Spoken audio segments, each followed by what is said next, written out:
السلام علیکم ورحمۃ اللہ وبرکاتہ۔ محترم سامعین، امید کرتا ہوں تمام احباب خیرت و عافیت سے ہوں گے۔ اللہ تبارک و تعالی جمیع مسلمانوں کو قرآن کریم پڑھنے اور اس کے ساتھ محبت کرنے کی توفیق نصیب فرمائے، آمین یا رب العالمین۔ آج کا موضوع قرآن کریم کی سورہ نمبر 65 کی آیت نمبر 4 میں ایک مشکل ترین لفظ ہے۔ اس کی ادائیگی میں بہت سارے ساتھی غلطی کر جاتے ہیں، تو آج کے سبق میں ہم نے اس لفظ کو تلفظ کے ساتھ اچھے طریقے سے پڑھنا سیکھ لینا ہے۔ اس لفظ کو آپ نے دیکھنا ہے اچھے طریقے سے۔ ہم نے پہلے اس کو تلفظ کے ساتھ پڑھنا ہے، یعنی اسپیلنگ کے ساتھ ہجے کر کے پڑھیں گے تاکہ ہمیں اس کو درست طریقے سے پڑھنا آ جائے، اس کی رائٹ پروننسیشن کرنی آ جائے۔ تو آپ نے اس کو دھیان سے سننا ہے۔ ہم اس کو لفظ ہجے کے ساتھ پڑھ لیتے ہیں، پھر ہم اس آیت مبارکہ کو کمپلیٹ کریں گے۔ اس سے نیچے والی لائن میں اگر آپ دیکھیں گے تو یہی لفظ پہلا واللائی، یہ دوسری لائن کے اندر بھی آپ کو اشہوریوں کے بعد واللائی نظر آئے گا۔ یہاں پر پہنچ کر بھی بعض ساتھی غلطی کرتے ہیں کہ اشہر کو الگ پڑھ دیں گے اور واللائی کو آگے الگ سے پڑھیں گے، جبکہ یہاں رموز اوقاف میں سے لام کی علامت لگی ہوئی ہے، اور آپ جانتے ہیں کہ لام یہ وقف صحیح کی علامت نہیں ہے، تو آپ نے یہاں پر اشہر اور واللائی کی واو کو ملا کر پڑھنا ہے۔ یہ کس طرح سے پڑھیں گے یہ بھی آپ کو بتائیں گے۔ اسی طرح اس آیت کے آخر میں آیت مکمل ہو رہی ہے، یہاں تو کی علامت لگی ہوئی ہے، یہ آپ دیکھیں آپ کی اسکرین پر آپ کو نظر آ رہا ہوگا، اور آپ جانتے ہیں کہ تو وقف صحیح کی علامت ہے، آپ نے یہاں پر وقف کرنا ہے۔ جب آپ وقف کریں گے تو نون کو ساکن کر دیں گے۔ نون کو ساکن کرنے کی صورت میں نون ساکن ہو جائے گا، اور اس سے پہلا حرف غاد وہ بھی ساکن ہے۔ تو دو ساکن حروف کی موجودگی میں ہم کس طرح سے وقف کریں گے، اس سے بھی ہم نے آج کی ویڈیو میں سیکھنا ہے۔ تو چلتے ہیں سٹیپ بائی سٹیپ، تینوں حروف کو سیکھتے ہیں۔ سب سے پہلے آپ واللائی کی لفظی طریقے سے اس کی مشق کر لیں کہ ہم نے اس کو تلفظ کے ساتھ اسپیلنگ کے ساتھ کس طرح سے پڑھنا ہے۔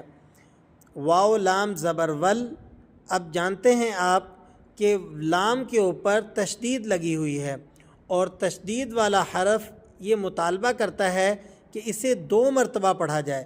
ایک مرتبہ پہلے حرف کی جو حرکت ہے اس کے ساتھ، اور دوسری مرتبہ آپ نے اس کو خود پڑھنا ہے۔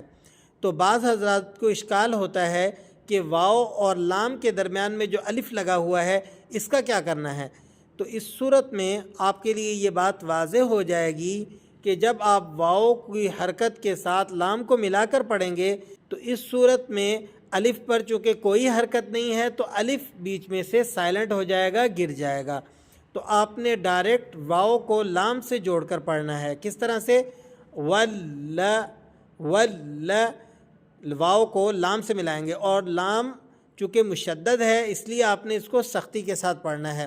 اس کے بعد لام پر آپ کو کھڑا زبر اور مد بھی لگا ہوا نظر آ رہا ہے، اور کھڑا زبر اور مد یہ ذرا کھینچ کر پڑھے جاتے ہیں۔ کھڑا زبر کو آپ 1 الف کے برابر کھینچتے ہیں، جبکہ مد کو آپ کم از کم 3 سے 4 الف کے برابر کھینچ کر پڑھتے ہیں۔ تو اب اس لفظ کو آپ نے ہجے کس طرح سے کرنا ہے؟ واو لام زبر ول، لام کھڑا مد زبر لا، اور اس کے بعد ہے اگلا حرف حمزہ یا زیر ای، واللائی،